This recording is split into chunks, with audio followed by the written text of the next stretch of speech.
Мен сіздерге кайрылат элем. Мына кечинде журналист Ыдырыс Исаковдун Ошто салыктан качкан элге абдан белгилүү, эч кимди тоготпой калган көпөстөр тууралуу маалымат чыкты. Нормалдуу өлкөдө, мыйзам иштеген өлкөдө мындай чоң журналисттик иликтөөлөргө өкмөт реакция кылыш керек.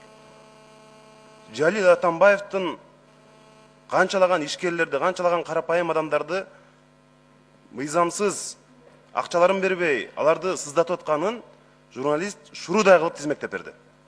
Эми көрөбүз. Реалдуу коррупцияга каршы күрөш жүрүп атабы же жокпу? Мына ушунун көрсөткүчү болот. Ош шаарынан мына эртеден бери мага жок эле дегенде 30дай киши чалды. Ушуну парламентте көтөрөсүңөрбү, карайсыңарбы? Буга реакция болобу же баягы бойдон эле калабызбы деп. Салыктан мына миллиарддаган салыктарды төлөбөй качып жүрөт дейбиз. Азыркы күндө Кыргызстанда салыкты ким төлөбөйт? Жанаң ушундай көпөстөр, чоңдор, чоң бизнес барлар төлөбөйт.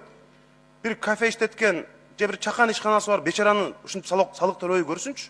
Аны органдар барып алып баса калат. Алардан түрдүү жол менен алардын салыктын төлөтөт.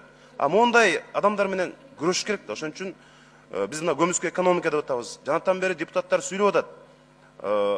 Оғамдан келген бордошторго жашай турган жери жок деп, бирөө айтып атат, мектеп жетишпейт, бирөө айтып атат, бала бакча жетишпейт. Мына акчаны каяктан табыш керек.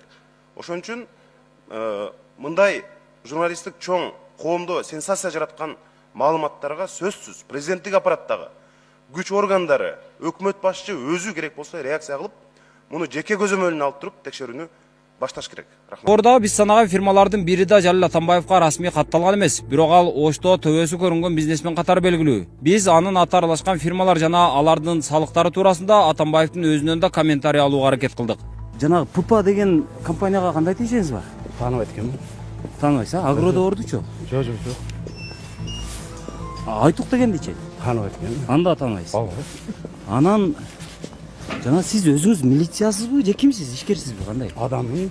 Жок, ким деп таанысак болот сизди? Ишкер деп таанысак болобу? Жок. Анан ким деп тааныйсыз? Айтсаңыз? Эмнеси? Ким деп тааныйсыз сизди? Ишкерсизби, кимсиз? Айтсаңыз эми бир. Адам элемин. Жалил Атамбаевден жогоруда